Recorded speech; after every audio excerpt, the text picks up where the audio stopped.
तुम्ही जे इथे आज आलात, समजा एक प्रश्न विचारतोय मी तुम्हाला पहिलेच, की एखाद्याची तुमच्यापैकी एखाद्याची प्रकृती जर बरी नसती, आजारी असता, ताप आला असता, खोकला झाला असता, बीपी वाढला असता, शुगर असतं, तर आपण या हॉलमध्ये उपस्थित राहिला असता का?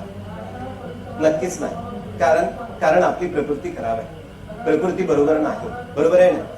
आता आपण आपल्या प्रकृतीच्या बाबतीत हा विचार केलेला आहे की आपली प्रकृती कसं असावं, आपल्या प्रकृतीचे पॅरामीटर काय.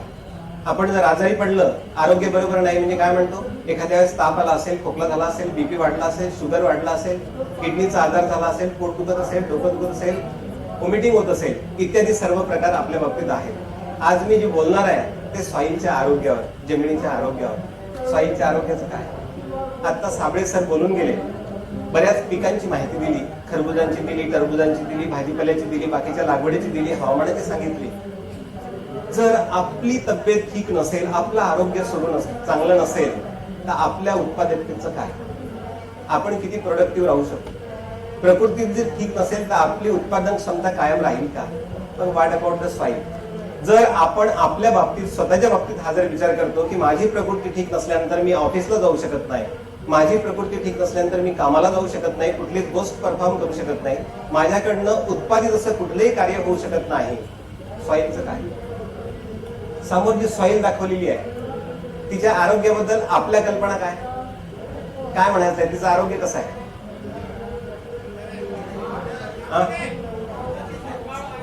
खडकाळ आहे, मुरमाळ आहे, म्हणजे आरोग्य चांगलं नाही. बरोबर आहे ना?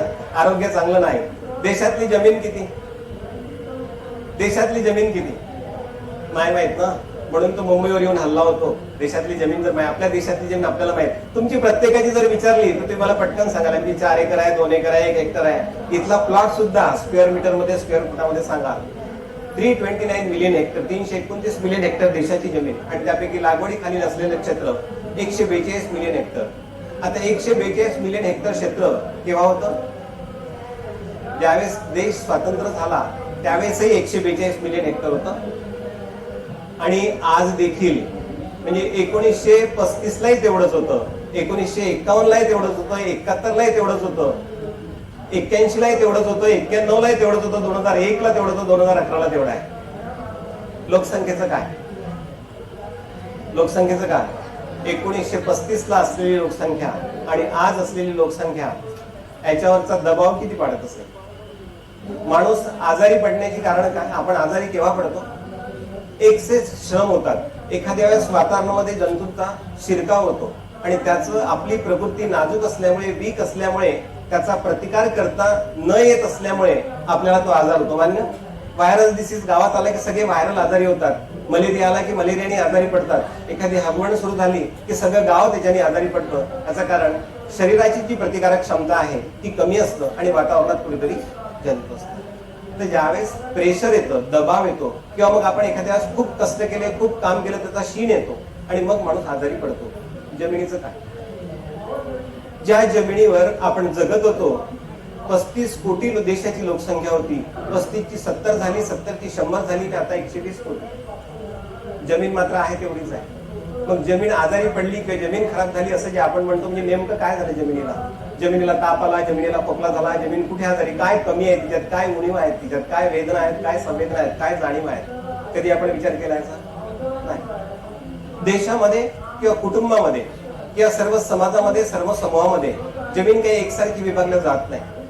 जवळपास आपल्या देशामध्ये जनावरांची पॉप्युलेशन 18% आहे, 18% जनावरांची पॉप्युलेशन आहे, आणि त्याला सपोर्ट करणारी जमीन जी आहे 0.5%. म्हणजे देशामध्ये इतर देशांच्या तुलनेमध्ये जनावरांची संख्या जास्त आहे, आणि त्याच्यावर आपल्या देशामध्ये जनावरांची संख्या जास्त आहे आणि लागणारी जमीन त्यांच्या जगण्यासाठी. दोन्ही चित्रांमध्ये बकऱ्या कशा एका झाडावर तुटून पडलेल्या आहेत पुढे भागी, आणि जिथे गायी चरताना दिसत आहे तिथे गवतच नाही. गायी चरत काय? गायी खात काय? निव्वळ तोंड मारत आहे, आणि मग तो त्यांना आजार होतो. फूट अँड माउथ डिसीज, तोंडफुरी झाली, पायफुरी झाली, असं जे आपण जे म्हणतो ते ह्या पायी म्हणतो की तोंड मारतात तिथे गवतच नाही, आहेच नाही. येईल कुठनं? येईल कुठनं? जर जमिनीमध्येच नाही ते येईल कुठनं? एक छोटंसं उदाहरण तुमच्या मनाला पटायसाठी, काही गोष्टी अशा घेणार आहे की त्या तुम्हाला थेट अगदी हृदयाला छेदून जातील, भेदून जातील. फक्त संयम ठेवा आणि ऐकायची थोडीशी तयारी ठेवा. तुम्हाला कंटाळा आला की 2 अधिकार मी तुम्हाला आत्ताच देतोय. प्रश्न तुम्हाला केव्हाही विचारता येतो हात वर करून, आणि तुम्हाला कंटाळा आला की तुम्ही हात वर करून केव्हाही माझं भाषण थांबवू शकता. हे अधिकार मी तुम्हाला दिले आत्ताच. मी जास्त बोलणार नाही. एक उदाहरण सांगतो तुम्हाला की एक माझी महिला खेड्यातली डॉक्टरकडे गेली, आणि डॉक्टरकडे गेल्यानंतर डॉक्टर साहेबांना तिने म्हटलं की डॉक्टर साहेब मला जरा बरं वाटत नाही, कणकण वाटतं, सारखा थकवा येतो, काहीतरी उपाय मला सुचवा. डॉक्टरांनी महिलेला तपासलं आणि सांगितलं की एक रक्ताचं नमुना घे आणि तो तपासून घेऊन ये. त्या महिलेकडे काही थोडेफार पैसे होते.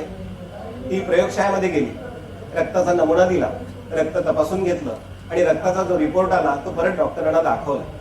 डॉक्टरांना दाखवल्यानंतर डॉक्टरांनी एक कागद ओढलं, त्या कागदावर काही औषधं लिहून दिल्याबरोबर ती महिला काय म्हटली, डॉक्टर साहेब आता जे पैसे होते ते रक्त तपासणीमध्ये खर्च झाले, पण औषध घ्यायसाठी माझ्याकडे पैसे नाही.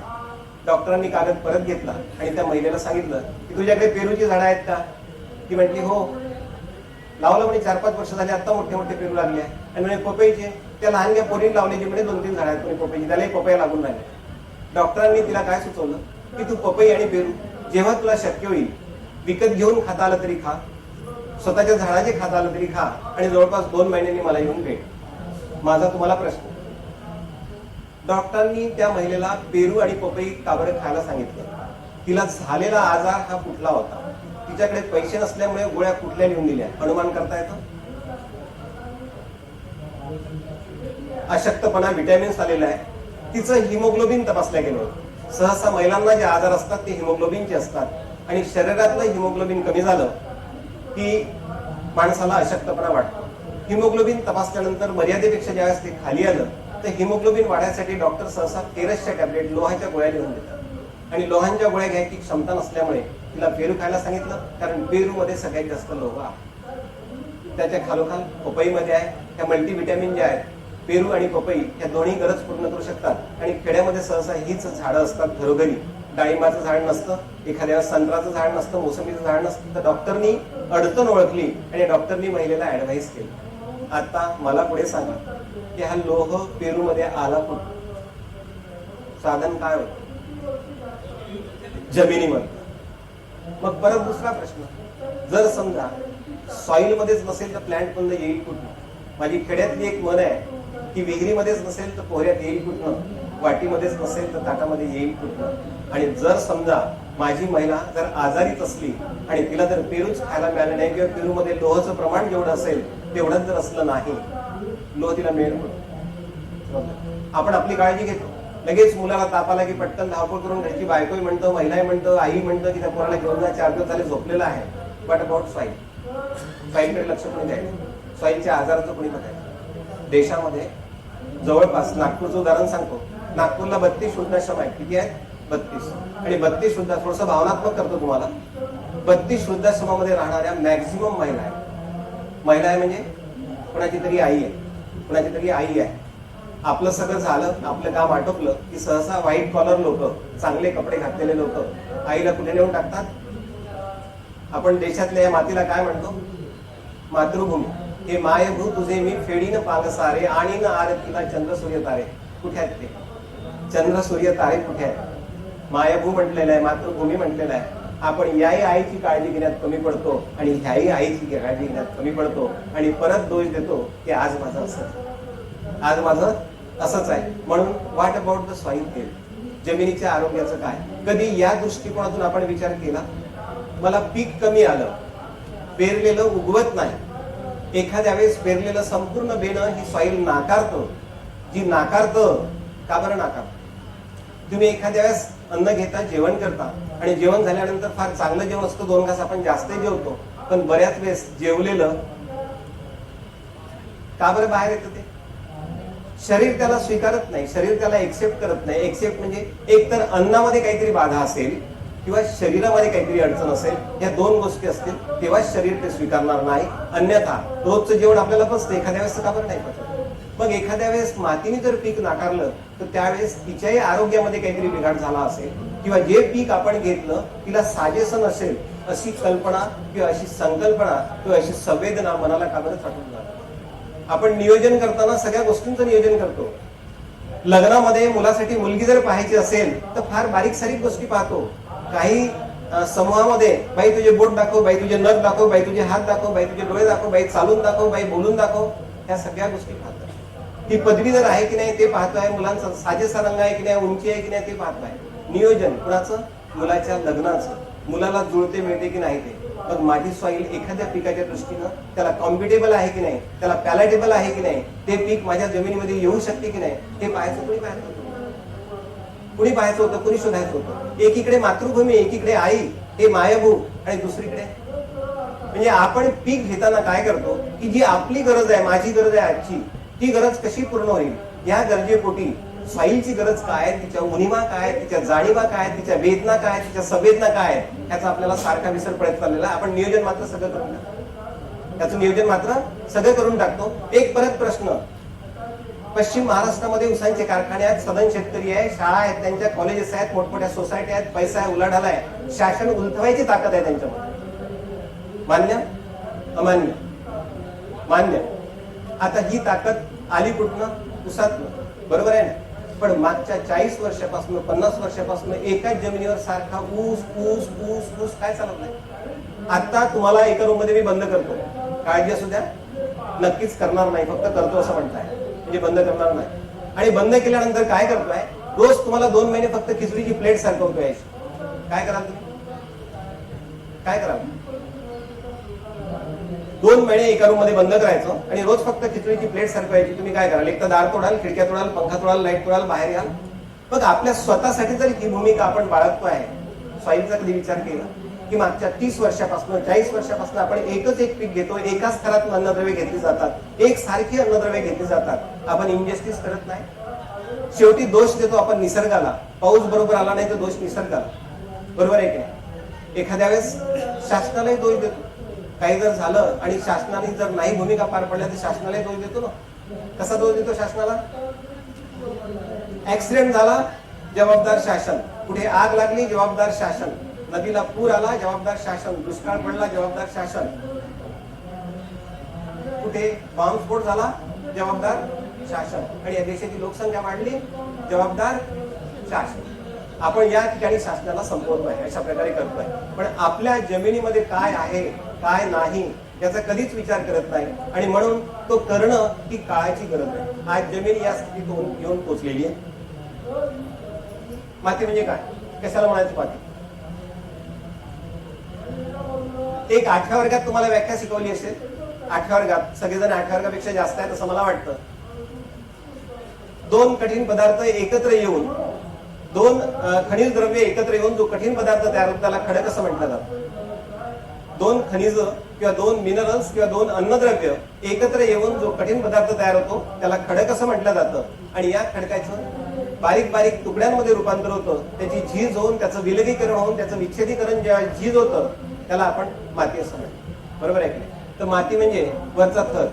यात सगळ्या भौतिक क्रियांचा, जैविक क्रियांचा, रासायनिक क्रियांचा, ऊन वारा पाऊस याचा परिणाम होतो आणि कालांतराने त्या खडकाची झीज होतो. आता खडक कसं तयार होतो? लावारस येतो, तप्तरस जमिनीवर पसरतो आणि थंडी लागली की तो कठीण पदार्थ तयार होतो. आता मातीला काय म्हणतो आपण? वरचा थर. बरोबर आहे की नाही? एक अनुभव तुम्हाला अजून पटायसाठी, मनापर्यंत जायसाठी. एखाद्या वेळेस एकदा लहान मुलगा बाहेर असा मातीत खेळतो आहे. आई पटकन त्याच्या पाठीत एक धप्पाटा लावतो आणि गाढवा घाणीमध्ये खेळतो. म्हणतं की नाही असं? तुम्हालाही बसला असेल धप्पाटा, आठवा लहानपण. बरोबर आहे ना?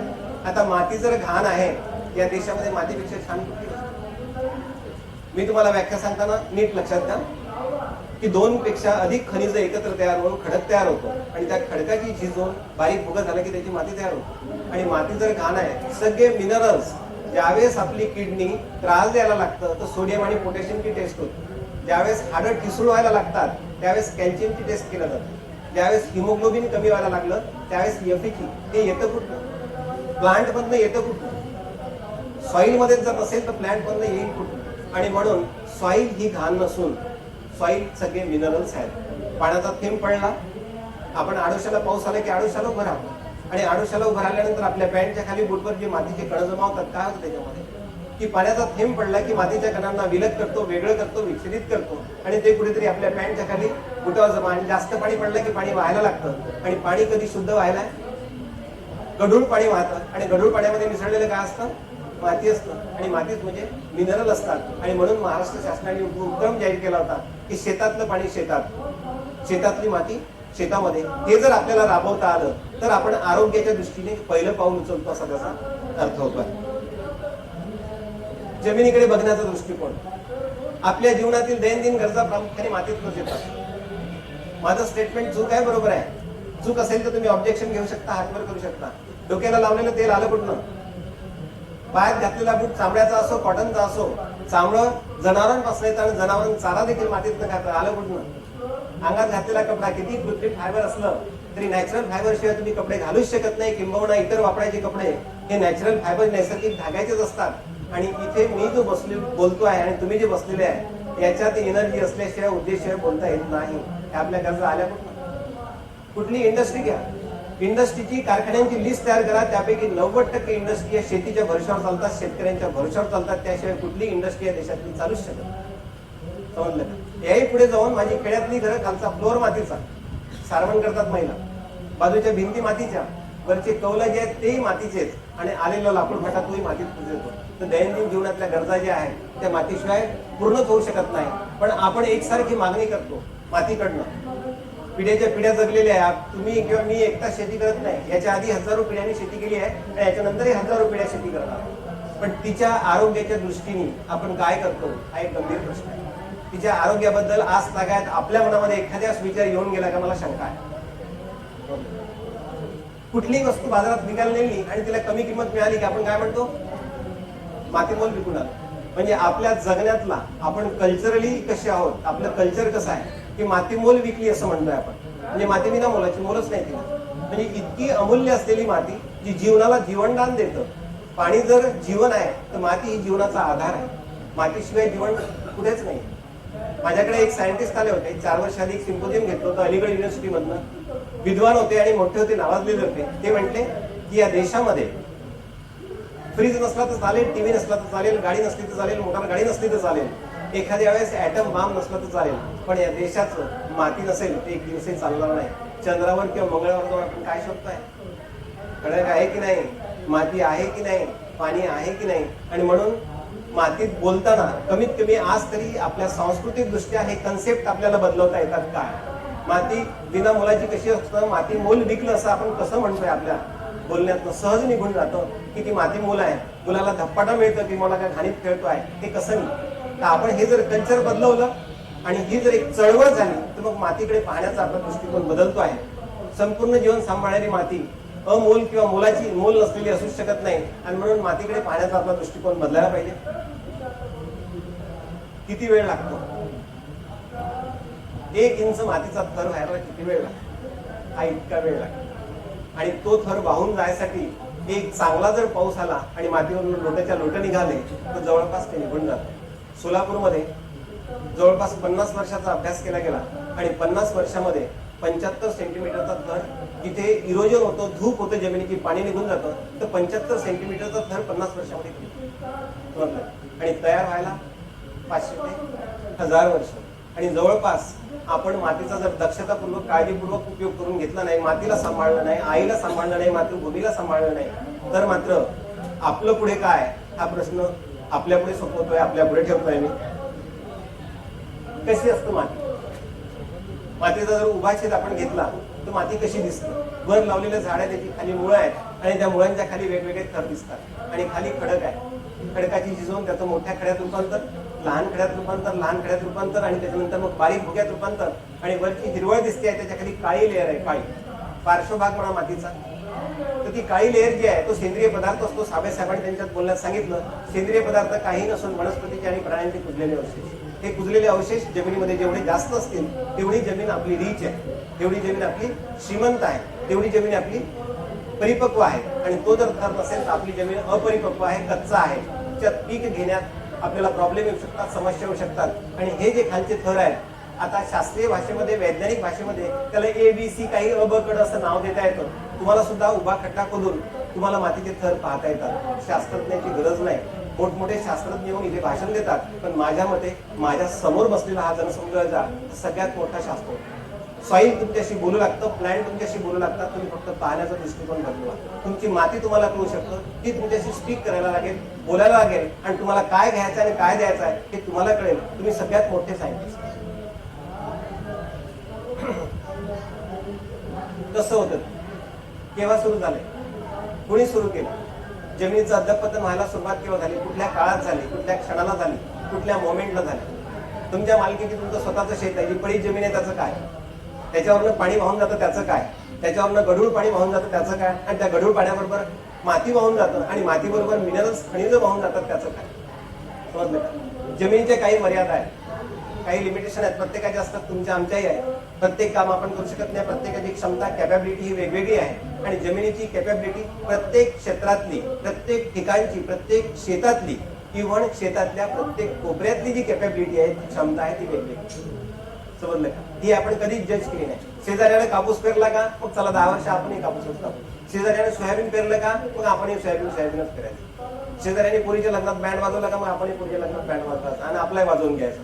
म्हणजे ही आपल्या सवयी आहेत सगळ्याच्या, आणि या सवयीपोटी निरीक्षण परीक्षण करायची आपली भूमिका नाही. कुठल्या गोष्टीमध्ये अनालिसिस करायची आपली भूमिका नाही. एक शास्त्रज्ञ एडिसन नावाचा, हा जो लाईट जळतोय, बल्ब जळतात आहे, त्यांनी शोधून काढले.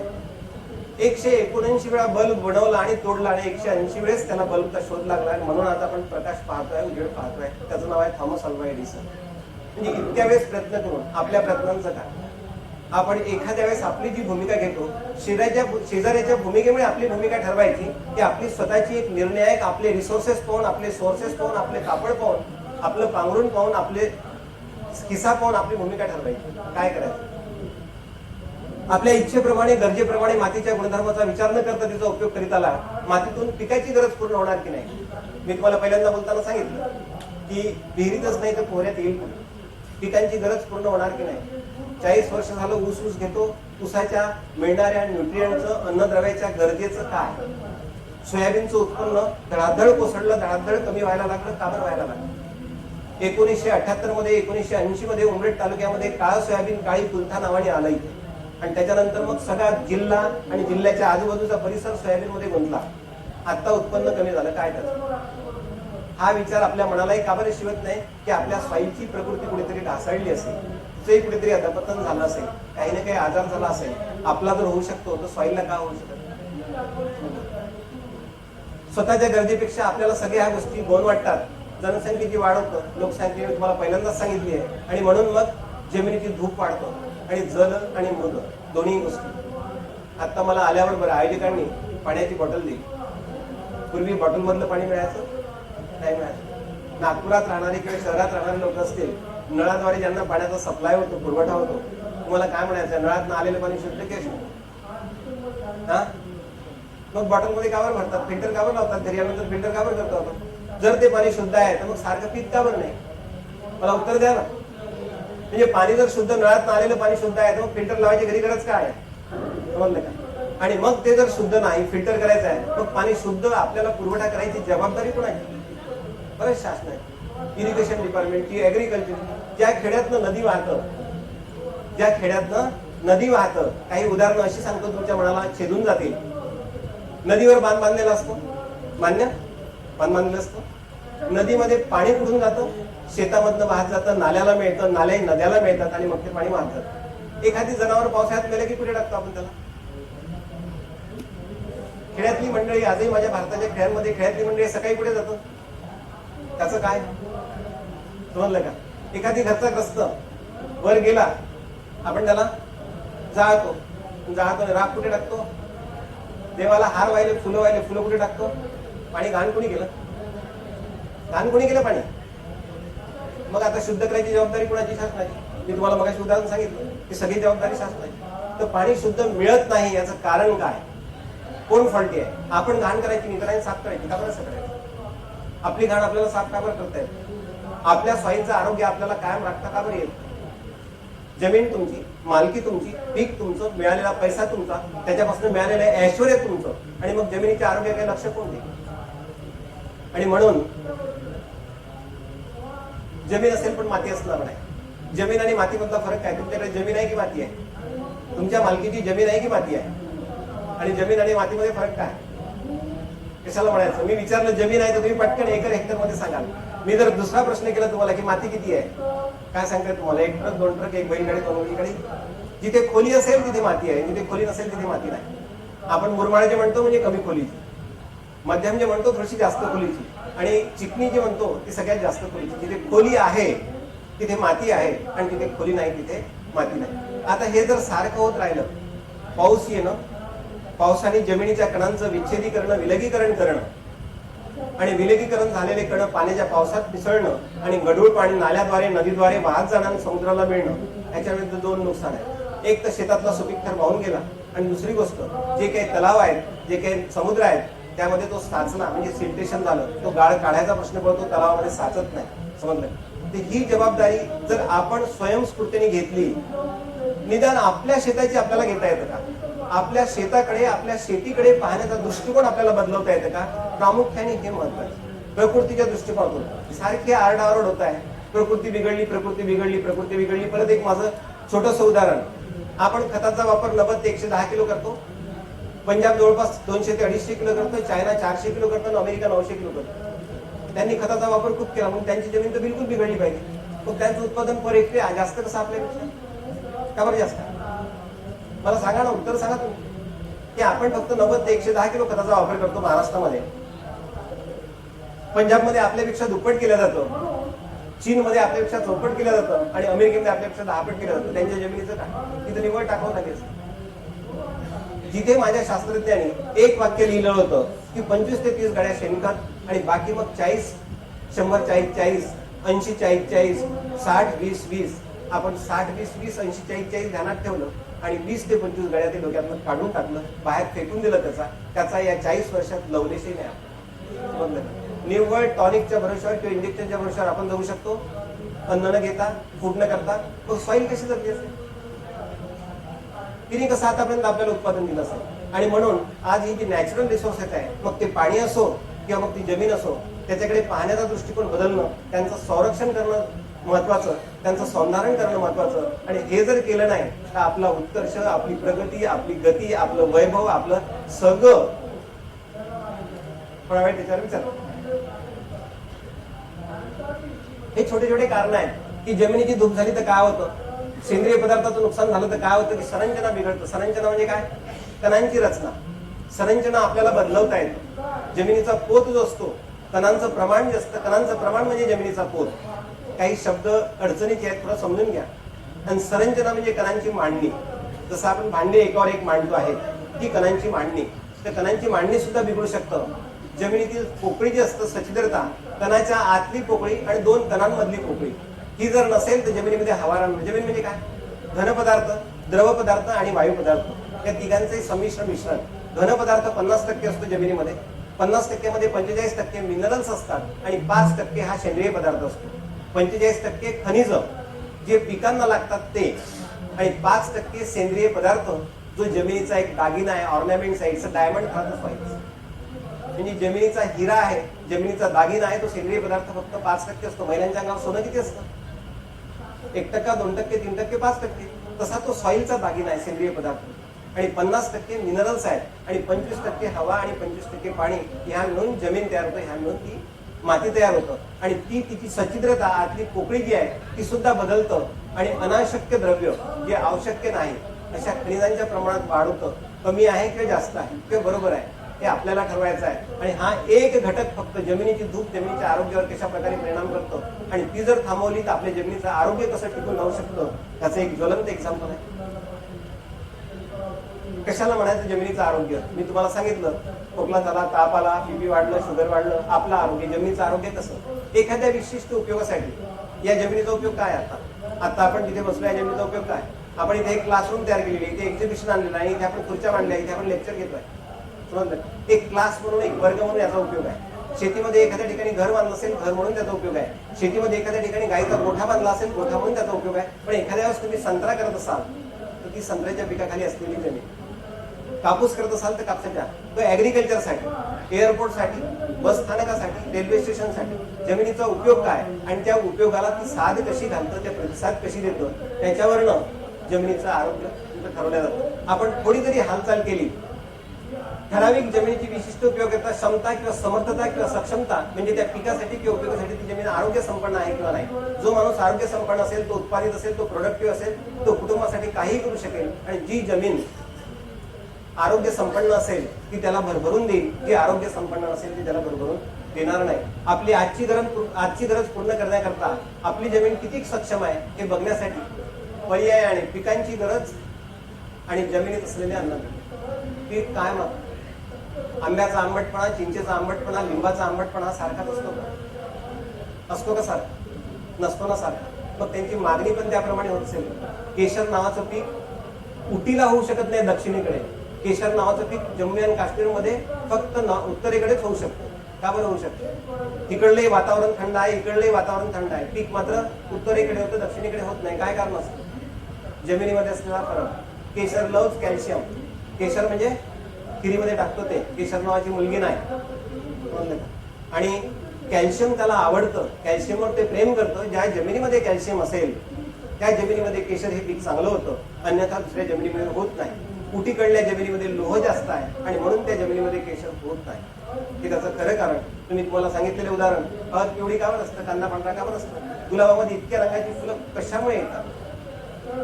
पेशंट, हार्ट पेशंट, एखाद्याला हार्ट अटॅक आल्यानंतर एक ॲड्रेनलिनचं इंजेक्शन दिलं जातं. ॲड्रेनलिन इंजेक्शन दिलं जातं आणि इंजेक्शन दिल्यानंतर दगावणारा पेशंट कधी कधी वाचतो. 2,500 ते 3,000 रुपये त्या इंजेक्शनची किंमत आहे. येतं कुठं?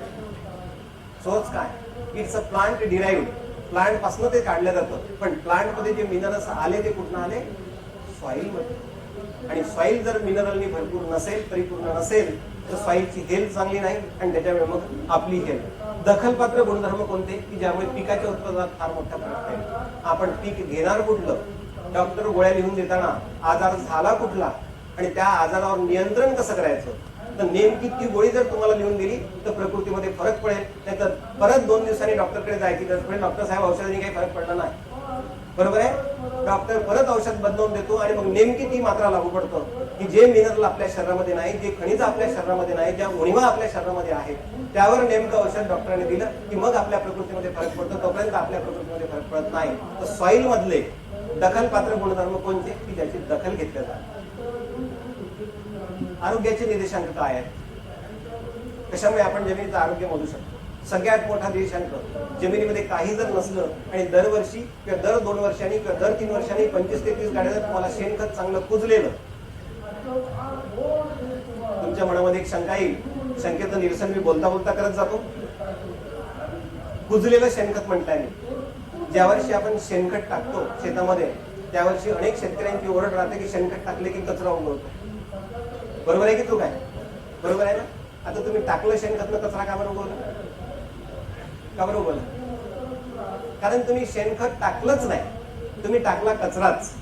जर ती वस्तू कुजलेली असेल तर त्यात असणारं गवताचं बी, बाकीच्या गोष्टींचं बी कुजून जाईल आणि ते निघणार नाही.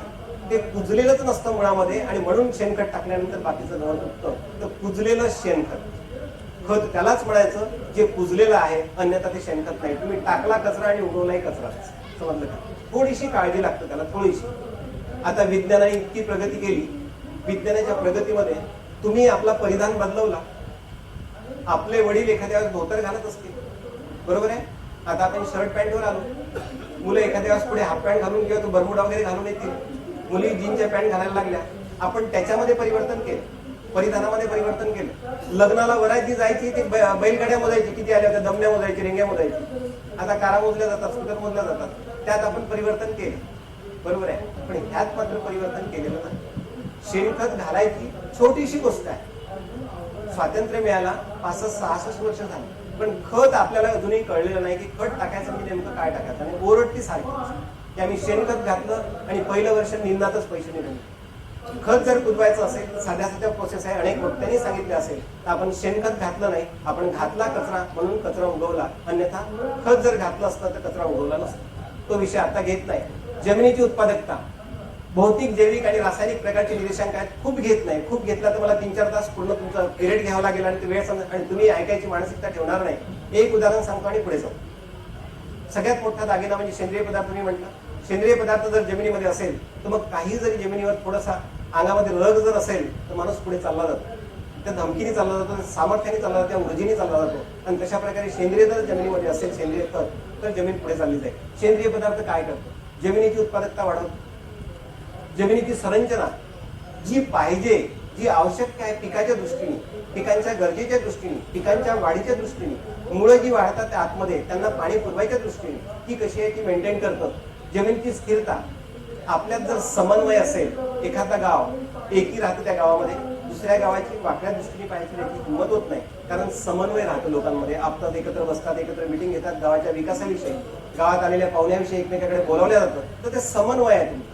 जे मातीचे कण तयार झाले त्यांच्यातला समन्वय कसा आहे, त्यांचं ऍग्रिगेशन कसं आहे, त्यांचा सपोर्ट कसा आहे, आपसातला सहसंबंध कसा आहे, हे त्यातलं महत्वाचं. आणि पोषक तत्व जे आवश्यक तत्व आहे ते सामावून घ्यायची, ती धरून ठेवायची, ती होल्ड करायची आणि पिकाला गरज पडेल त्यावेळेस पुरवायची माझ्या जमिनीची क्षमता किती आहे, हे सेंद्रिय पदार्थ काम करतो. सेंद्रिय पदार्थ अन्नद्रव्याच्या दृष्टीने परत काय काम करतो? धरून ठेवण्याची क्षमता वाढवतो, त्याचा संचय करतो. अन्नद्रव्याला कायम स्वरूपात अनुपलब्धता, एखाद्या वेळेस जमीन आपण टेस्ट केली असेल, टोटल मध्ये किती आहे, एकत्रित किती आहे आणि उपलब्ध किती आहे. तुमच्याकडे बँकेमध्ये फिक्स डिपॉझिट केलेला पैसा आहे ₹1,00,000 आणि तुम्हाला आज 50,000ची गरज आहे आणि सेव्हिंग बँकेच्या अकाउंटमध्ये फक्त 20,000 रुपये. तुमच्याकडे उपलब्ध रक्कम किती आहे? फक्त 20,000, फक्त 20,000 रुपये. ₹1,00,000 जे ते फिक्स मध्ये आहे, आज अनुपलब्ध आहे, उपलब्ध स्वरूपात नाही. तुम्हाला उपलब्ध करायसाठी फिक्स डिपॉझिट तोडावं लागेल, मोडावं लागेल, तेव्हाच ते उपलब्ध स्वरूपात येईल. तर पिकांना अन्नद्रव्य अनुपलब्ध व्हायपासून सेंद्रिय पदार्थ रोखतो. आणि जमिनीत जे जीवाणू असतात, जीवाणू म्हणजे काय? जीवाणूंचं ते अन्न आहे. जमिनीमध्ये जे जीवाणू असतात त्यांचं ते अन्न आहे. हे मिनरल्स सेंद्रिय पदार्थ खातो, पहिल्यांदा स्वतःच्या वाढीसाठी उपयोगात आणतो आणि मग स्वतःची वाढ झाल्यानंतर परत ते पिकांना, जमिनीला सप्लाय करतो. बरोबर आहे ना? आता उपलब्धता आणि अनुपलब्धता. तुम्ही युरिया घातला, युरिया अमाइड फार्म मध्ये असतो, कळणार नाही बऱ्याच लोकांना. NH2 NH2 होतो. कळायसाठी एक वेगळं उदाहरण सांगतो की आपण ज्वारी किंवा गहू पेरतो ना. आपण ज्वारी किंवा गहू सावल्यानंतर घरी आणल्यानंतर ज्वारी किंवा गहू असाच खातो का? नाही खात ना. त्याचं पीठ करतो, तयार पीठ खातो का आपण? नाही खात. पिठांचा गोळा केला, गोळा खातो? नाही. जोपर्यंत त्या गोळ्याची पोळी तयार होत नाही आणि पोळी विस्तवावर भाजल्या जात नाही तोपर्यंत ती आपल्या खायसाठी उपलब्ध स्वरूपात येत नाही. बरोबर आहे? टाकलेले मिनरल्स किंवा असलेले खनिज जमिनीमध्ये जोपर्यंत हे जीवाणू कार्य करणार नाही, त्याला कुक करणार नाही, त्याची पोळी तयार करणार नाही, तोपर्यंत पिकासाठी ते उपलब्ध होऊ शकणार नाही. म्हणजे आपल्या घरी आपल्यासाठी कुकचं काम कोण करतं? आई करतं, बहीण करतं, मावशी करतं, काकी करतं, सून करत असेल, पत्नी करत असेल, कुणीतरी करत असेल. आणि शेतामधल्या पिकांसाठी हे अन्नद्रव्य उपलब्ध करायचं काम कोण करतं? हे जीवाणू करतात. आणि हे जर जीवाणू जमिनीमध्ये नसतील तर जमिनीचं आरोग्य संकटात आहे, अडचणीमध्ये आहे, हे एवढं मात्र खरं सगळं. ते जीवाणू कुकचं काम करतात, स्वयंपाकाचं काम करतात आणि स्वयंपाकाचं केलेलं काम उपलब्ध स्वरूपात आणून देतं. आणि जर सेंद्रिय पदार्थ असेल तर ती होणारी अनुपलब्धता ती कायम टिकवल्या जातं, वाढवल्या जातं. कणांच्या रचनेमध्ये कशी मदत करते? बारीक पोताच्या जमिनीमध्ये कठीणपणा येऊ देत नाही. सेंद्रिय पदार्थ जर जास्त असेल तर जमीन कठीण होणार नाही, हाड होणार नाही. मुळांच्या वाढीसाठी परिस्थिती पोषक राहील, गरजेसाठी राहील आणि जमिनींच्या कणांमधील समन्वय वाढवून धुपेला प्रतिबंध. जर कण एकमेकाला सहकार्य करणार असेल तर धूप सुद्धा कमी होईल आणि जमिनीतील घट्टपणा, येणारा कठीणपणा, येणारा घट्टपणा आहे तो कुठेतरी थांबवला जाईल. हे कोण करतं? हे सेंद्रिय पदार्थ करतो. याच्या खाली एक उदाहरण, जमिनीतली कणं कशी असतात चित्रामध्ये दाखवलेलं आहे की पहिले त्यातलं मराठी मला आलेलं नाही, कारण काय होतं, आम्ही आता केंद्र सरकारमध्ये सायंटिस्ट म्हणून नोकरीवर लागलो, पहिले मराठीतच बोलत होतो. पण थोडेसे पुढे गेलो, शिकलो तर ते मराठी सगळं प्रत्येक गोष्टीचं विचारून काही गोष्टीचं मराठी करता येणंच कठीण आहे. त्याच्यामुळे जर सिंगल मोकळे कण असले तर पाण्याची हालचाल कशी होते, जमिनीचे पाणी निघून कसं जातं. आपली समस्या आहे, विहीर खोदली, पहिल्यांदा 20 फुटावर पाणी लागायचं, नंतर 30 फूट गेलं, आता 60 फूट खोदली तरी पाणी लागत नाही. पाण्याची पातळी खाली गेली. का बरं गेली? पाण्याची पातळी खाली का बरं गेली? पाणी आपण थांबवलंच नाही, वाहत्या पाण्याला अडथळा घातलाच नाही, धावणाऱ्या पाण्याला चालायला शिकवलं नाही आणि चालणाऱ्या पाण्याला थांबवलं नाही आपण, तर जमिनीचे पाणी निघून कसं जाईल? पाण्याचा गुणधर्म आहे, उतराच्या दिशेने ते वाहून जातं. कुठे टाका, तुम्ही हातावर टाका, कुठेही टाका पाण्याचा थेंब, ते वाहून जातं. आणि वाहून गेलेलं पाणी ती स्थिरता ठेवत नाही, आणि वाहून गेलेलं पाणी आपल्या जमिनीची पातळी वाढवत नाही. आणि कणांची जर रचना अशा प्रकारची असेल, ती जर प्लेटी असेल, प्लेट असतील पाटीसारख्या, ब्लॉक असतील, तर त्यातनं जमिनीच्या आतल्या थरात पर्कोलेट होणारं पाणी, निघून जाणारं पाणी हे कमी जाईल. आणि जर कणांची रचना मोकळी असेल, पहिले दोन स्ट्रक्चर ग्रॅन्युलर आणि सिंगल ग्रेन स्ट्रक्चर, आणि हे स्ट्रक्चर जे आहे कणांची रचना नांगराणी, वखराणी, लोखंडी नांगराणी आपल्याला बदलवता येतं. टेक्स्चर बदलवता येत नाही, पोत जमिनीचा बदलवता येत नाही. पोत म्हणजे कणांचं प्रमाण आणि स्ट्रक्चर म्हणजे कणांची रचना. ही आपल्याला जिथपर्यंत मुळांची पिकं वाढतात तिथली रचना बदलवता येतं, त्याच्या पुढची रचना बदलवता येत नाही. त्यामुळे जमिनीच्या आतल्या थरात एकदा पाणी निघून झालं की मग ते हळूहळू पर्कोलेट होत जातं, हळूहळू वाहत जातं. त्या कणांच्या रचनेला सेंद्रिय पदार्थ हा मदत करतो. कणांची रचना कायम टिकावं, जमिनीच्या आतल्या थरामध्ये पाणी निघून जावं, सेंद्रिय पदार्थ जर असेल, आणि म्हणून मी त्याला म्हटलंय की सेंद्रिय पदार्थ म्हणजे मातीचा दागिना आहे सर्वात मोठा. मुळे वरील थरातून पाणी जास्त शोषून घेतात. जवळपास 25 ते 30 सेंटीमीटरचा थर जो असतो त्यातनं पाणी शोषून घेतात. आता पाणी शोषून घेतात म्हणजे कसं घेतात? आपण मिनरल घेतो म्हणजे कसं घेतो? अन्नद्रव्य आपण कसे घेतो? आपण जेवणाच्या माध्यमातून घेतो. जेवण केले की आपण ग्लासभर पाणी घेतो. हे पाणी कसं करत, झाड कसं करत असेल? ज्यावेळेस सूर्याचं ऊन तापतं, सूर्याचं ऊन तापल्यानंतर झाडांची पानं मलूल झालेली दिसतात. मान्य? ती मलूल झालेली पानं काय होतं की या पानातनं पाणी निघून जातं. पाणी निघून गेलं की पानं मेसेज पाठवतात देठाला, देठ मेसेज पाठवतं फांदीला, फांदी मेसेज पाठवतं खोडाला, आणि खोड मेसेज पाठवतं मुळाला की आता पाणी संपलं, आता काही मी जगू शकत नाही, मला पाणी पाठव खालं. आणि पाणी पाठव म्हटलं हा मेसेज आला की मग मुळं अवतीभोवती जी सॉईल असतं तिला मागणी करतात की आता मला जगायसाठी पाणी पाहिजे आहे. उन्हाळ्यामध्ये झाडांची पानं का बरं गळून जातात? सगळ्या झाडांची पानं उन्हाळ्यामध्ये का बरं गळून जातात? कारण जमिनीमध्ये ओलावाच नसतो, पाणीच नसतो, झाडाला जगायचं असतं. आणि जगायचं असल्यामुळे पानातनं पाणी निघून जाऊ नये म्हणून पानं गळल्या जातात. देठातनं पाणी कमी प्रमाणात निघतं, पानातनं पाणी जास्त प्रमाणात निघतं, आणि म्हणून पानगळ होतं. हे खरं कारण. तर ज्यावेळेस मुळांनी मागणी केली सॉईलला, तर सॉईल जी पाणी पुरवतं त्या पाण्याबरोबर झाडांना आवश्यक असणारं मिनरल्स पण घेत. आपण एखाद्या ठिकाणी जेवण ठेवलं असलं तर निव्वळ पाणीच पिणार नाही. त्या बाउलकडे पाहू, त्या प्लेटकडे पाहू, समजलं का? आणि मिनरल्स घेताना कुठले मिनरल घेतं? जे स्वतःला गरजेचे आहे ते मिनरल घेतं. ते ह्यांची गरज, पीक जिवंत आहे की मृत आहे? पीक कसं आहे? जिवंत आहे. आणि सॉईल, माती कशी जिवंत आहे सांगा मला समजून. माती जिवंत आहे मान्य आहे सगळ्यांना? हा, कशी जिवंत आहे? मला येत नाही, मला समजून सांगा. मातीची हालचाल होती की मातीची हालचाल आपण करतो? चला तुमच्या समजूसाठी छोटस सांगतोय. जिवंत वस्तू जिवंत वस्तूला जन्म देऊ शकतं, मृत वस्तू जिवंत वस्तूला जन्म देऊ शकत नाही. सॉईल जर जिवंत नसती ते एक दाना टाकल्याबरोबर तिच्यापासून रोपटं उगवलं नसतं, एवढं मात्र खरं. आणि म्हणून सॉईल जिवंत आहे. छोटंसं लहानसं कारण, पुढे ते सायंटिफिक फार मोठं आहे, त्याच्या भानगडीत आपण पडू नये. आणि म्हणून सॉईल सिस्टीम जी आहे, माती सिस्टीम जी आहे, ही जिवंत प्रणाली आहे. आणि जिवंत प्रणाली जर आहे मग आपला पाहायचा दृष्टिकोन कसा? एकदा आपण हे मान्य केलं की पीक जिवंत आहे, एकदा आपण हे मान्य केलं की माती जिवंत आहे, पण माती जर जिवंत आहे तर जिवंत वस्तूकडे आपला पाहण्याचा दृष्टिकोन कसा? आता आपल्यासाठी ते बाहेर जेवण आयोजित केलं की नाही मला माहित नाही, पण जर समजा आपण तुमच्यासाठी जेवण आयोजित केलं, करणार नाही याची खात्री ठेवा. समजा जेवण आयोजित केलं आपण, आणि जेवण आयोजित केल्यानंतर टेबलवर प्लेट ठेवल्या, काही बाउल ठेवले, आणि तुम्हाला सांगितलं की प्रत्येकाला घ्या. काय कराल तुम्ही? आपल्या आवडीचं. एखाद्याला जिलेबी आवडत असेल तर तो गुलाबजामुनकडे पाहणार नाही, एखाद्याला गुलाबजामुन आवडत असतील तर जिलेबीकडे पाहणार नाही, एखाद्याला भातच खायचा असेल तर पोळीकडे ढोकूनही पाहणार नाही. याला कारण तुमची इच्छा, बरोबर आहे. आणि प्लेटमध्ये घेणार किती? तुम्हाला लागेल तेवढं, बरोबर आहे. तर तुम्हाला तुमची इच्छा आहे, तुम्हाला तुमची गरज आहे, आणि त्या गरजेपुरतं तुम्ही घेणार. तुम्हाला काय वाटतं? पिकांना गरज नाही, वाढणाऱ्या पिकांना गरज नाही, वाढणाऱ्या पिकांना आवड नाही. मग ते जर आवड आहे, ते जर गरज आहे, मग आपल्या सॉईल मध्ये ते आहे की नाही ही पाहायची जबाबदारी कुणाची? सरकारची. ही पाहायची जबाबदारी कुणाची? माझ्या सॉईल मध्ये काय आहे आणि मी कुठलं पीक घेतो आहे, कुठलं पीक घेणार आहे, हे पाहायची जबाबदारी कुणाची? आणि त्या थरात उपलब्ध आहे की नाही हे पाहायची जबाबदारी कुणाची? त्या थरामध्ये पाणी टिकून आहे की नाही ते पाहायची जबाबदारी कुणाची? आणि मग आपण 2 पिकं घेतो. त्यावेळेस आपण 2 पिकं घेतो तर जवळपास 200 दिवस जमीन पिकाखाली राहते. पहिल्या पिकाला पावसाचं पाणी मिळालं, पाऊस आला, पीक जगलं.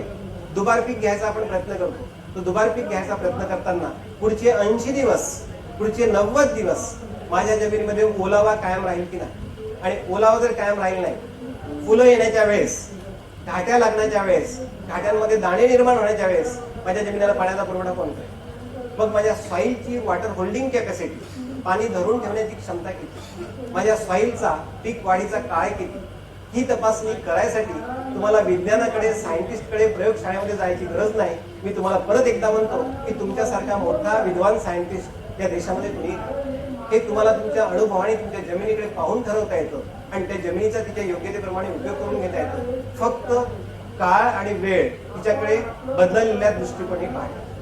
बदललेल्या दृष्टिकोनातून जर तुम्ही पाहणार असाल की ही जमीन आपल्यालाच नाही आणि तुम्ही आम्ही या जमिनीचे मालक नाही, ते विसरून जा. माझी जमीन, ह्याची जमीन, त्याची जमीन, वी आर द कस्टोडियन. आपण सांभाळणारे आहोत. ह्याच्यानंतर येणाऱ्या पिढ्यांची मालकी कोणाची राहील हे तुम्हाला मलाही माहित नाही.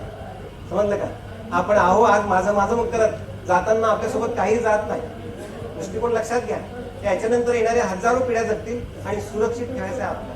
हा देश सुरक्षित ठेवायचा आहे, ही मातृभूमी सुरक्षित ठेवायची आहे, ही माती सुरक्षित ठेवायची आहे आणि माती सुरक्षित ठेवायच्या दृष्टिकोनातून आपल्या दृष्टिकोनात बदल करायचा आहे. तो प्रामुख्याने अतिशय महत्वाचा विषय. माझा सायंटिफिक असला तरी मी समजून सांगताना तुम्हाला त्या लेवलवर सांगतोय की आपला दृष्टिकोन बदलणं आणि दृष्टिकोन बदलताना शासनाचा एखादी GR निघून दृष्टिकोन बदलणार नाही.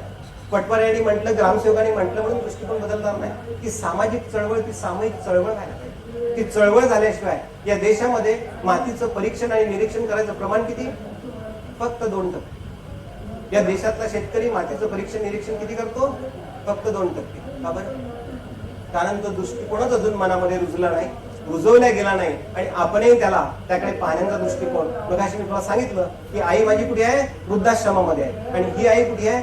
ती अशी निग्लेक्टेड आहे. मला मागताना, मला घेताना मी पाहिजे तेवढे घेतो, पण तिच्या आरोग्याबद्दल, तिच्या प्रकृतीबद्दल बिलकुल काळजी करत नाही. आणि म्हणून आपल्या दृष्टिकोनामध्ये आतापर्यंत फरक पडला नाही असं मला वाटतं. उपलब्धता. शेजारचा कास्तकार कापूस पेरतो, आपणही त्याला विचारलं, दादा कुठली पेरतो? म्हणजे बीटी कॉटन आणली. मागच्या वर्षी लय झालं, या वर्षी तुम्ही बीटी कॉटन लावा. त्यांनी टाकलं तेवढंच खत तुम्ही टाकलं, त्यांनी ठेवलं अंतर तेवढंच तुम्ही ठेवलं, त्यांनी दिलं तेवढंच पाणी तुम्ही दिलं, पण उत्पादन तुम्हाला कमी आहे.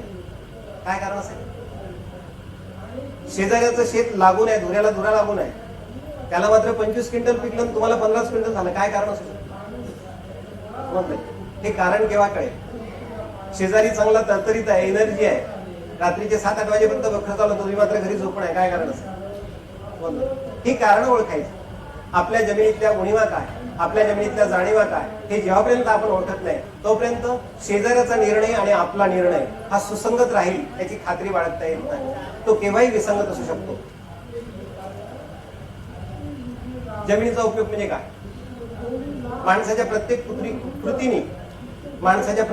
कृतीने जमिनीचा उपयोग बदलतो. आता आपण आज इथे केलं, इथली जर जमीन 4 दिवसांनी आपण इथला सॅम्पल घेतला आणि खोदून काढला, जीवनाची ऍक्टिव्हिटी काहीच नसते.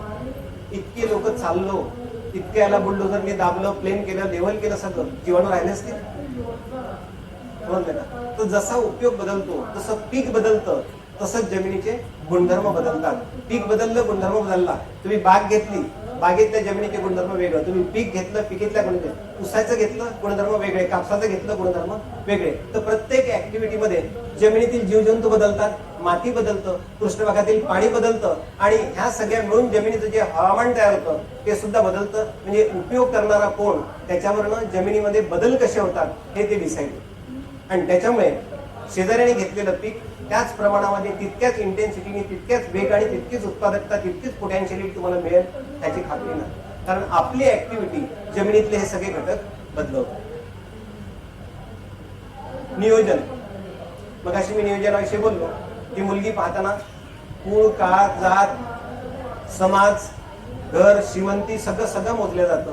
पीक घेताना मात्र ते मोजलं जात नाही. वातावरणाला आणि जैविक सृष्टीला, ही जी सृष्टी आहे ही कुणाच्या माथ्यावर जगतं, कुणाच्या भरोशावर जगतं? माणूसच नाही, टोटल जीवसृष्टी. जर जमीनच नसेल, मातीच नसेल तर जीवसृष्टी नसेल. जमीनच नसेल तर जीवसृष्टी नसेल. तर त्या सृष्टीला कमीत कमी हानी पोहोचवून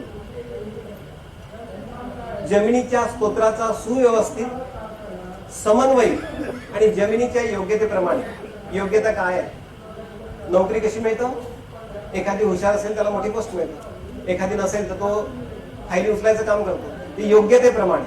समजलं का? आजकाल योग्यता असूनही मिळत नाही, तो प्रश्न वेगळा, त्याच्यावर बोलू नये कारण ते आपल्या कक्षेत येत नाही, बरोबर आहे ना? तर योग्यतेप्रमाणे, जमिनीच्या योग्यतेप्रमाणे जर आपण वापर केला तर त्याला जमिनीच्या उपयोगाचं नियोजन म्हणताय. म्हणजे जेवढं पाहिजे तेवढं, पिकांना हवं ते आपल्या सॉइल मध्ये आहे की नाही, सॉइल मध्ये जे आहे त्याप्रमाणे आपण पीक घेतो नाही, त्याचं जमिनीच्या उपयोगाचं नियोजन. हे नियोजन आतापर्यंत आपण कधीच केलं नाही. आपण आतापर्यंत या नियोजनाच्या भानगडीत पडलोच नाही. आपण आपल्या गरजेप्रमाणे नियोजन करत राहिलं, मनाप्रमाणे पीक घेत राहिलो. नाही तर पश्चिम महाराष्ट्रात मागच्या 60 वर्ष झाले ऊसच घेतला नसता, मागच्या 80 पासून 2013 पर्यंत सारखं सोयाबीन इथे घेतलं गेलं नसतं. पिकांची फेरपालट, पीक बदलवणं. मी तुम्हाला त्याही उदाहरणात सांगितलं की आपल्याला जर एकसारखं खाद्य दिलं तर आपल्यालाही कंटाळा येतो. मग जमीन जर जिवंत आहे, तिला जर आपण एकदा मान्य केलं की शी इज लिव्हिंग, मग तिच्याबद्दल का? एखाद्या पिकाचं यश अपयश तेथील हवामानावर, हवामानाच्या प्रभावाने तयार झालेल्या मातीवर पूर्णतः अवलंबून असतं.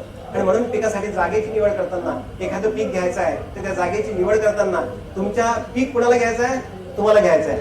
शेत कुणाच्या मालकीचं आहे, तुमच्या मालकीचं आहे. निवड कुणाला करायची आहे, तुम्हाला करायची आहे. ह्याच्यात बाकीच्यांचा प्रश्न येतो फक्त थोडासा सायंटिफिक विचार करा.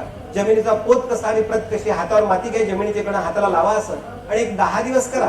तुमच्या जमिनीमध्ये क्लेचं प्रमाण किती आहे, सीडचं प्रमाण किती आहे, वाळूचं प्रमाण किती आहे, तुम्हाला स्वतःला कळून जाईल. अंदाजे तुम्ही अंदाज लावा, अंदाजानेच चालतं. शेतीवर काही आपण सेंटीमीटरने मोजून मापून करत नाही.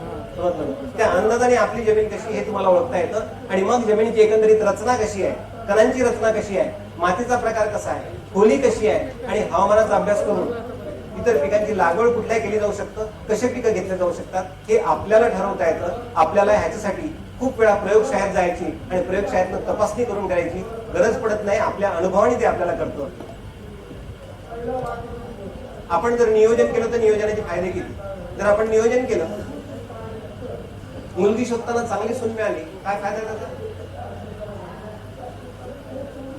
मुलासाठी मुलगी शोधताना एक चांगली शिकलेली, सुव्यवस्थित, कुटुंबाला सांभाळणारी सून मिळाली, फायदा काय?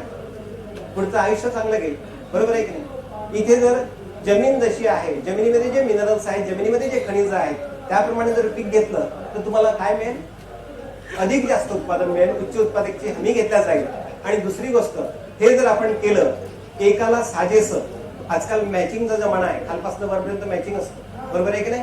महिलांमध्ये असतं, महिलांचं पाऊल पुरुषांमध्ये असतं आजकाल, बरोबर आहे ना? ड्रेसवर शर्ट मॅच झालंच पाहिजे.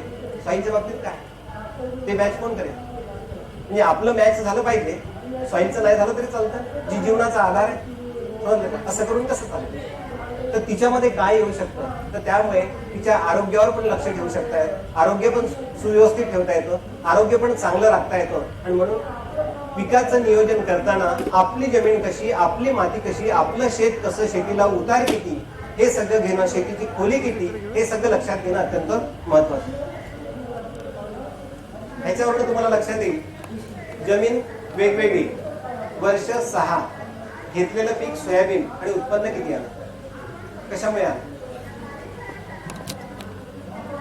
5 आणि 8 13, 13 आणि 6 19, जवळपास 18. पहिल्या सॉइल मध्ये 6 क्विंटल ऍव्हरेज मध्ये येतं. दुसऱ्या सॉइल मध्ये 8 आणि 13 21, 21 आणि 9 30, जवळपास 10 क्विंटल येतं उथळ जमिनीमध्ये. तिसऱ्या सॉइल मध्ये 15, जवळपास 15 क्विंटल येतं. आणि चौथ्या सॉइल मध्ये जवळपास 16 ते 17 क्विंटल उत्पन्न येतं. खताची मात्रा सारखी, पेरणीची तारीख सारखी, टाकलेलं बेनं सारखं, पण उत्पादनात आलेला फरक कशामुळे? कारण प्रत्येक सॉइलचं पोटेन्शियल, आंतरिक क्षमता ही वेगवेगळी आहे. प्रत्येक सॉइलची आंतरिक क्षमता, तिच्यात असलेले जीवाणू, तिच्यात असलेले खनिज, तिच्यात असलेले मिनरल, तिची पुरवठ्याची क्षमता, उपलब्ध स्वरूपात असणारे खनिज, हे सगळं वेगवेगळं आहे. आणि म्हणून हा फरक आलेला आहे. निर्णय जमिनीतील उत्पादन आलेला फरक हा जमिनीच्या गुणधर्माने दिलेला प्रतिसाद आहे, दिलेली घातलेली साध आहे. ह्याचा अर्थ असा की खोल आणि मध्यम जमिनीत सोयाबीन पीक फायदा देऊन जातं, पण अति उथळ जमिनीमध्ये सोयाबीन काही कामाचं नाही. तर त्या ठिकाणी दुसरं पीक सोयाबीनऐवजी कमी दिवसात, कमी कालावधीत तयार होणारं पीक असं जर आपण घेतलं तर आपल्याला फायदा देतं. जमिनीची, उथळ जमिनीचं पिकाचे जीवनचक्र पुरे असेल, पूर्ण लाईफ पूर्ण करण्याची जी क्षमता आहे किंवा लागणारा ओलावा आहे तो कमी आहे. आणि म्हणून त्या ठिकाणी सोयाबीनचं उत्पन्न कमी आलेलं आहे. हे उदाहरण फक्त तुम्हाला समजायसाठी की 4 जमिनी आहेत, खताची मात्रा सारखी आहे, खताचा डोस सारखा आहे, मॅनेजमेंट सारखा आहे, व्यवस्थापन सारखं आहे, पेरणीची तारीख सारखी आहे आणि असं असूनही उत्पन्न मात्र वेगळं आहे. आणि म्हणून इव्हन एका शेतात सुद्धा अशा प्रकारचे रिझल्ट येऊ शकतात. शेत एक आहे, धुरा नाही, तरी रिझल्ट अशा प्रकारचे येऊ शकतात. एवढं मात्र नक्की. माती सजीव प्रणाली, हे मी तुम्हाला सांगितलंय, निर्जीव आहे की सजीव आहे. सायंटिफिक विषय आज जाण्यात काही अर्थ नाही. ती कोठी आहे कशाची? अन्नद्रव्याची कोठी आहे, पिकांना पुरवतं आणि पिकांपासून आपल्याला ते मिळतं. हा प्रश्न कुणीतरी आपल्यापैकी एकाने साबळे सरांना विचारला होता, का बरं करायचं माती परीक्षण? रक्त तपासणी का बरं सांगतो डॉक्टर? आपल्या शहरातली रक्त तपासणी करा असं डॉक्टर का बरं सांगताय? मातीचं परीक्षण का बरं करायचं? जे अन्नद्रव्य आहे पर्याप्त आहेत का, पुरेसे आहेत का? सॉइल मधले अन्नद्रव्य घेणाऱ्या पिकांच्या दृष्टिकोनात आपण जे पीक घेणार आहे त्याला लागणारे अन्नद्रव्य आपण खताच्या मात्रेतनं टाकणार आहोत, पण सॉइल मध्ये किती आहे? पाहुणे घरी जेवायला येणार आहेत 10, घरी माहितीच दिली नाही, लोक जवळपास 4 लोकांचा स्वयंपाक होतो. पाहुण्यांना तुम्ही जेव घालू शकाल नाही. 4 लोकांचा स्वयंपाक केला, जेवायला 2च आले, स्वयंपाक शिळा राहील. जमिनीमध्ये पर्याप्त मात्रेमध्ये आहे की नाही याचा विचार कोणी करायचा? माझ्या जमिनीमध्ये मी जे पीक घेणार आहे त्याच्यासाठी अन्नद्रव्य पर्याप्त आहेत की नाही, किती कमी आहे, कमतरता किती आहे आणि अतिरिक्त किती आहे, जास्त किती आहे. म्हणजे पाणी पिताना तहान जर आपल्याला एका ग्लासाची लागली असेल आपण 4 ग्लास पाणी एका दिवस पित नाही, एक्सेस मध्ये करत नाही. तर पर्याप्तता, कमतरता आणि अतिरिक्त किती जास्त आहे. आणि हे जर आपण माहित केलं, आपल्याला जमीन परीक्षण किंवा माती परीक्षण याच्यासाठी करायचं आहे. आणि देशामध्ये माती परीक्षण करणाऱ्यांची संख्या फक्त 2%, फक्त 2%.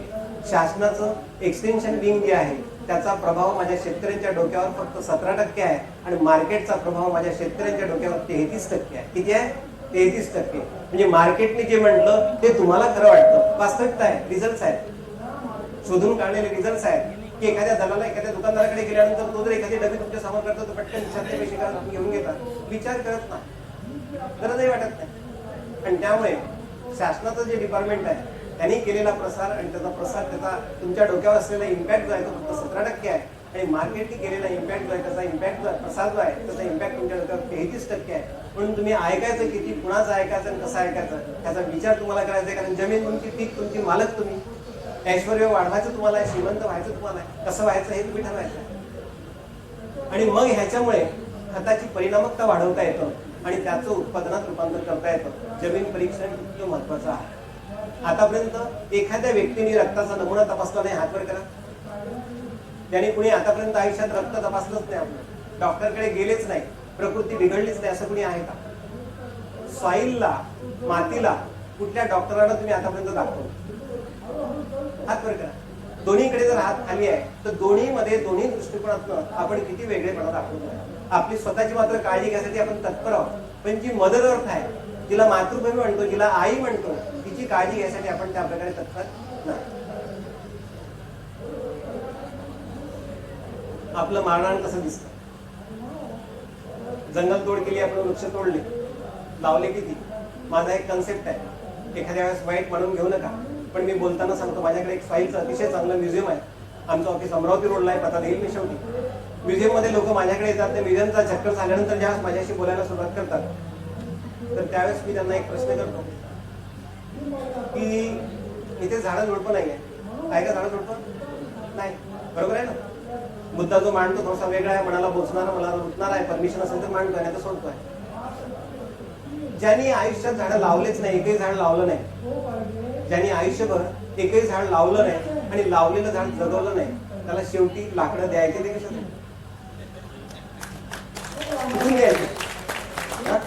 त्यांनी एकही झाड लावलं नाही, एकही झाड जगवलं नाही, तर त्याला लाकडं शेवटी कुठून द्यायची? समजलं का? ते हे इथलं असं मारणान जिथे दिसते, आपल्या लँडवर असलेली झाडं, पक्षी बसतात, झाडाची सावली येतं, पीक मरतं म्हणून आपण तोडून टाकतो.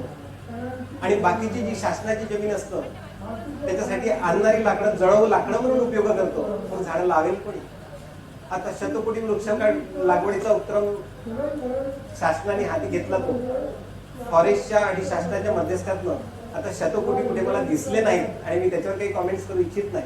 पण एवढं लक्षात ठेवा की निसर्ग आहे, निसर्गाचा समतोल आहे म्हणून आम्ही आहोत. जर निसर्गाचा समतोल बिघडला तर निसर्ग ज्या वेदना देतो त्या किती असह्य असतात याची जाणीव तुम्हाला समजलंय? आणि एखाद्या वेळेस निसर्गाला जर आपण सांभाळणार नसू तर निसर्ग आपल्याला कशा प्रकारे सांभाळेल हे निसर्ग ठरवेल. आणि त्याच्यामुळे वागताना, जगताना, पावलं टाकताना, विचार करताना, दृष्टिकोनात बदल करताना हा दृष्टिकोन नॅचरल दृष्टिकोन.